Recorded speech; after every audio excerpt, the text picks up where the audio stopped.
Unexpected ആയിട്ട് plan ചെയ്യുന്ന ചില ട്രിപ്പുകളൊക്കെ ഭയങ്കര നൈസായിരിക്കില്ലേ?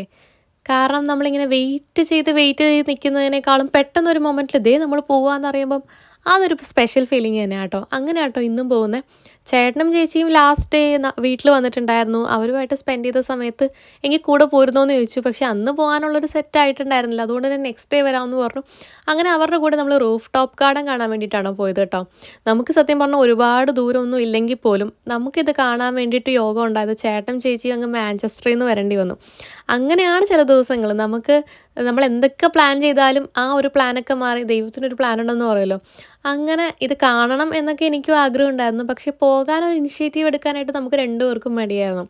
പിന്നെ നമ്മൾ 2 പേരും പോകുന്നതിനേക്കാളും കുറച്ചും കൂടെ എൻജോയബിൾ ആയിരുന്നു ഇവരെല്ലാവരും കൂടെ ഒരു വലിയ ഫാമിലി ആയിട്ട് പോകുന്ന സമയത്ത്. അതൊരു പ്രത്യേക ഫീലാട്ടോ. അല്ലെങ്കിലും നാട് വിട്ട് മാറി നിൽക്കുന്നവർക്കൊക്കെ ഇങ്ങനെ ഫാമിലി ആയിട്ട് നിൽക്കാൻ പറ്റുന്നത് ഒരു വലിയ ഭാഗ്യമല്ലേ. പണ്ട് ആദ്യമായിട്ട് യുകെയിൽ വന്ന് ലൂട്ടിലേക്ക് എത്തിയ സമയത്ത് ചേട്ടൻ്റെ അടുത്തേക്കൊക്കെ പോകണം എന്നുണ്ടെങ്കിലും ഡിസ്റ്റൻസ് ആയതുകൊണ്ടും എക്സ്പെൻസീവ് ആയതുകൊണ്ടും നമ്മളത് വേണ്ടാന്ന് വെച്ചിട്ടുണ്ടായിരുന്നു. പിന്നെ നമ്മൾ ഒരിക്കൽ പാഷൻ്റെ പുറത്താട്ടോ ഞാൻ ആക്ച്വലി ചേട്ടനെ കാണാൻ വേണ്ടി ആദ്യമായിട്ട് പോകുന്നത്. എനിക്ക് മാഞ്ചസ്റ്ററിൽ ഒരു ഇവൻ്റ് ഉള്ള സമയത്ത് അങ്ങനെ അങ്ങ് പോയി.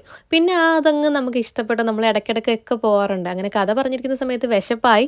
അങ്ങനെ നമ്മൾ ഫുഡ് കഴിക്കാൻ കയറി. ബാക്കി വിശേഷം അത് കഴിഞ്ഞ് കേൾക്കാം കേട്ടോ.